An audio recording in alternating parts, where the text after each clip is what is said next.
I got the examination blues.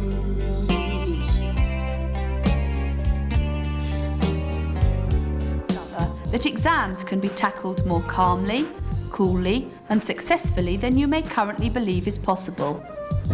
The powerful techniques you will learn on this video have been developed by psychologist Dr. David Lewis, a lecturer and author of more than a dozen best-selling books on mind enhancement. Already thousands of students in hundreds of schools have used his methods to help them enjoy examination success. Now you can do the same. Here is Dr. Lewis. Hello. In this and my next two videos, I'll be talking about problem solving and explaining how your school-age child, or indeed anyone of any age, can learn to tackle problems more confidently, effectively and successfully. The first problem most people have when solving a problem is discovering what that problem is really all about. If you fail to come up with the right answer to this basic question, it's very unlikely that you're going to be very successful in solving the problem. Now, this may seem so obvious as to be absurd to state, yet as any school teacher will tell you after marking exam questions, and indeed I found when I was marking exams at university level, children often seem to miss the point of the question and set off in the wrong direction, providing what might be a right answer but to the wrong problem. It's very hard to understand a problem unless you take time to truly study it. What I've found happens is that when somebody is confronted by a problem which they fail to understand immediately, they kind of lose their heads, they start to panic. Facts and figures swim before their eyes, they become very confused and they transform themselves almost in an instant from people who can do a question, can solve a question, to those who believe they can't solve, what I call can't doers. Many children approach unfamiliar problems in this way, even when they only have to make a very minor change to a well-learned strategy which will provide them with the right answer. They never give themselves time to understand what is actually being asked. They see facts and figures which look daunting and are confronted by a familiar question packaged in an unusual way and instantly conclude it must be beyond them. All problems, whether they're complex or simple, can be broken down into three components, what we might call the ABC of a problem. These three basic components have been named the givens, the operations, and the goals. So let's look at each of these individually. The givens are everything you or your child knows about a problem, and a failure to understand these givens fully or correctly is a common source of mistakes. This may occur because some aspect of the information provided is overlooked when the problem is studied, or because the essential given is not directly stated or sometimes even indirectly applied, but you are expected to know it from your general knowledge of the subject. Never take anything for granted where givens are concerned. Before making any attempt to find the answer to all but these very simplest problems, you should spend time to really study those givens. Your child or yourself should ask these three basic questions about the givens. First of all, have I or they identified all the givens in that problem? This will include those givens which are implied by the other givens or which might be assumed from a general knowledge of the subject. The second question to ask yourself is, have I identified and taken into account any ambiguity in the givens, ambiguities which could be putting me on a false trail? Thirdly, have I correctly understood the information provided by the givens, both the givens which have been directly written down and stated in the problem, and those which I have added to the list of givens from my background knowledge of the subject being examined? So only when you or they can answer yes confidently to all those three questions is it safe to proceed to the second stage of problem solving and identify the operations to be performed on those givens. So let's look at the operations. What are they? Well, operations are the methods by which the givens may be moved around, shifted about.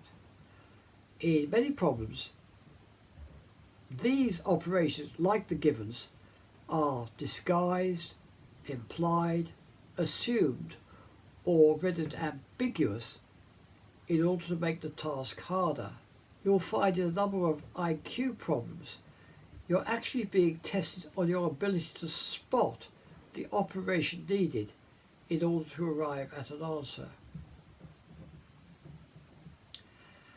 As a general rule, it pays to be flexible in your thinking when coming up with suitable operations.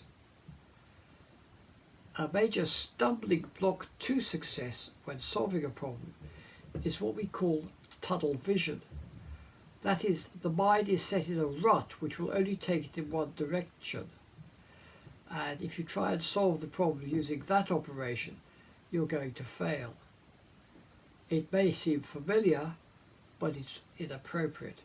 German psychologist in the 19th century, a guy called Professor Karl Duncker, who was an early pioneer of problem solving, he termed such tunnel vision functional fixedness.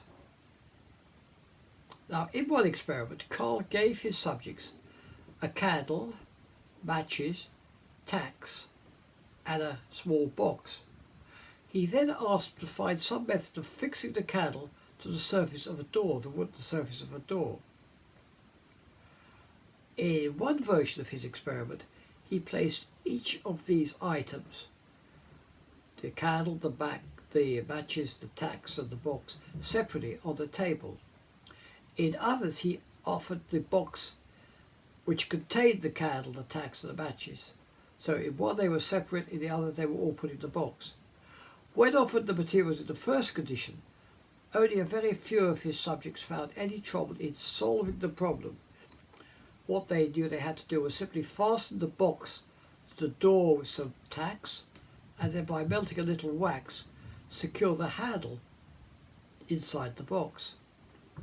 However, interestingly, when the box was used as a container for the other items, only a minority were able to appreciate its second possible function as a candle holder. They were made mentally blind to this essential operation by the fact it all came in a box which they just assumed was packing and could be discarded. They only saw its primary role as a container, not as part of the solution. So before trying to solve a problem, it's vital for you or your child to ask, have I identified the operations provided? Whether they were implied or assumed, or you are supposed to know about them from other knowledge. So you have to get these correct before you can move forward. And the second question to ask is, have I fully explored all the ways which the objects and information provided might be manipulated, not only the obvious ones? Only when you are or your child is satisfied on these 2 points about operations should he or she move to the final component of the problem, the goal itself. In many problems, the goal is made obvious. In others, the solution can only be found by restating the goal in different terms. So Here's a classic problem for Arabia. It's a problem which well illustrates the important point of understanding the goals, what you are aiming to arrive at. Here's the story. There was a wealthy merchant who had two sons who prided themselves on their horsemanship and the speed of their stallions.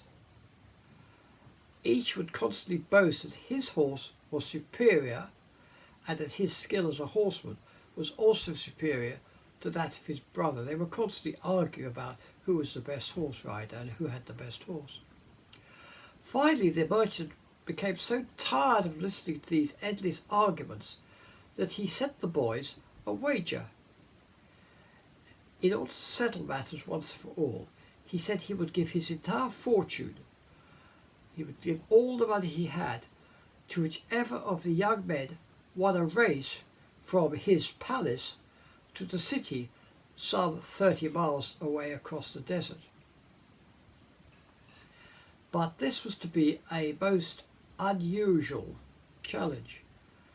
Instead of the prize going to the boy whose horse reached the city gates first, it would go to the son whose horse arrived last. So who came last would be first, and who came first would fail to get the money when his father died. So the riders each set off, travelling as slowly as possible from the palace towards the city. And they went so slowly that after several days they were still only a few hundred yards from their father's home. And it seemed very likely that the race must go on forever, or at least till they all died.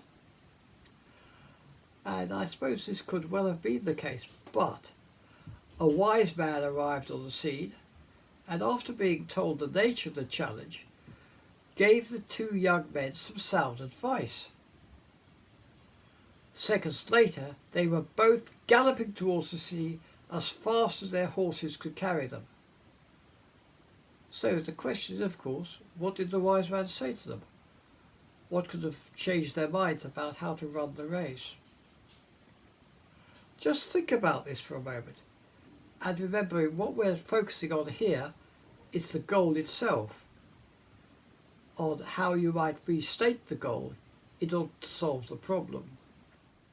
So, have you had any thought on the matter? Do you think you understand what advice you would have given those sons in order to achieve the solution to the problem, in order to win the race by arriving last? The wise man provided the solution, and I expect you've got it by now, and it was for the young men to change horses, to swap horses.